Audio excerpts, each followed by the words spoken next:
We're going to have a talk today about testicular cancer. You'll find out during the course of this presentation why it's relevant to you guys. So, my name is Vince, I'm the chairman of It's on the Ball. I've got Paul here with me today. Paul's one of our volunteers. Testicular cancer itself most commonly affects guys between 15 to 34, 35. That doesn't mean that you get to 35 and you're immune from it. The eldest guy they've treated up the road at the Norwich Norwich was in his 70s. And I've met two guys who were diagnosed when they were 15. It is the most common form of cancer amongst young guys. If you catch it early enough, the success rate for treatment is really good. It's up at 98%, and that's probably about as good as you're going to get in this day and age for treatment of cancers. But again, I'll keep saying it over and over, it's about detecting the symptoms really early. I've been telling them about the signs and symptoms of testicular cancer and what to check for, and the important message that we always try to get across to guys is to check themselves regularly, once a month, when you've had a bath or a shower. Check for the signs and symptoms, and we've talked to the guys today about what those signs and symptoms may be so they're aware of what they're actually checking for. A lump within the testicle, it says within the testicle, but it tends to be on the surface of the testicle. So I describe it often as feeling like a frozen pea growing on the side of your testicle, on the surface of it. It can be an ache or a dragging sensation. Sometimes the testicle might feel heavier than it does normal. It can feel harder.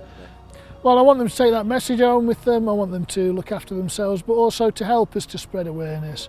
The more people know about this, the more we break down the barriers of talking about these things. Some people are a bit reticent to talk about it, but the more we get the awareness out there, the better, and it will just become normal to check yourself, and everyone will do it. I'd got a lump on my testicle which I didn't really know what it was, so that sort of inspired me to go to the doctors. Went to the doctors, was told it's probably a cyst. A week later I had to go back because it had grown. At that point he sort of again said it's a cyst. We'll leave it a little bit just to see if it develops. And from there I had a second one that grew. That then became bigger. I went back to the doctors, so within 3 weeks I got taken for an ultrasound scan, and the day after I was diagnosed with testicular cancer. And then I was operated on within 7 days, so you had to have a testicle removed, and from there I've sort of gone on to just live a normal, healthy life since, really. The information that's presented is fantastic, and more so the point that if you catch it early, you've got a 98% chance of survival, and the support they get is fantastic. The risk factors, so I was one that had an undescended testicle as a kid.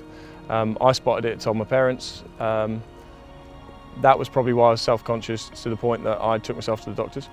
And it's really important that they understand that, because there might be 3 people in that room today that have had that same thing, and it might be that saves their life in the long run, maybe, or it could, it's just to give them the awareness, or even support for their friends that might go for it, which is so powerful. Why not check? If it is there, it's easy to treat, and 98% of chance of survival. So.